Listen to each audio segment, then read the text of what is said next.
Перекура Брасим, Тигута Нашим. ইসরায়েলের দক্ষিণাঞ্চলের বীরশেবা শহরে সরকা হাসপাতাল ক্ষেপণাস্ত্র হামলা চালিয়েছে ইরান। এজন্য গাজার প্রতিচ্ছবি। ইসরায়েলের একজন সামরিক কর্মকর্তা বিবিসিকে জানান, হাসপাতালটি ছাড়াও আরও 3টি বেসামরিক স্থাপনায় আঘাত হেনেছে ইরানের ক্ষেপণাস্ত্র।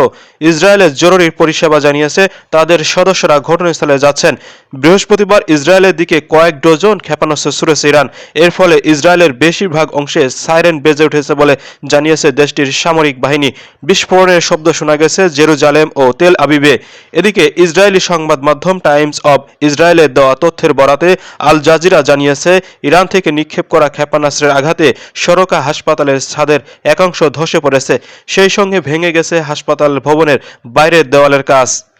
হাসপাতালের মুখপাত্র স্থানীয় সংবাদ মাধ্যমকে জানান, ক্ষেপণাস্ত্র হামলায় কয়েকজন আহত হয়েছেন। হাসপাতালটির ব্যাপক ক্ষয়ক্ষতি হয়েছে, তাই স্থানীয়দের ওই হাসপাতালে চিকিৎসা নিতে যেতে মানা করে দিয়েছে হাসপাতাল কর্তৃপক্ষ। সামাজিক যোগাযোগ মাধ্যম এক্সে পোস্ট করে হাসপাতালে হামলার এই ঘটনাকে ইচ্ছাকৃত ও অপরাধমূলক কর্মকাণ্ড বলে মন্তব্য করেছেন ইসরায়েলের উপপররাষ্ট্রমন্ত্রী শেরেন হাস্কেল। প্রতিক্রিয়া জানাতে গিয়ে সামরিক বাহিনীর রেডিওকে ইসরায়েলের স্বাস্থ্যমন্ত্রী উরিয়েল বুশো বলেন, এটা যুদ্ধাপরাধ। হাসপাতালে ক্ষেপণাস্ত্র হামলা চালিয়ে ইরান সীমা অতিক্রম করেছে বলে মন্তব্য করেন তিনি।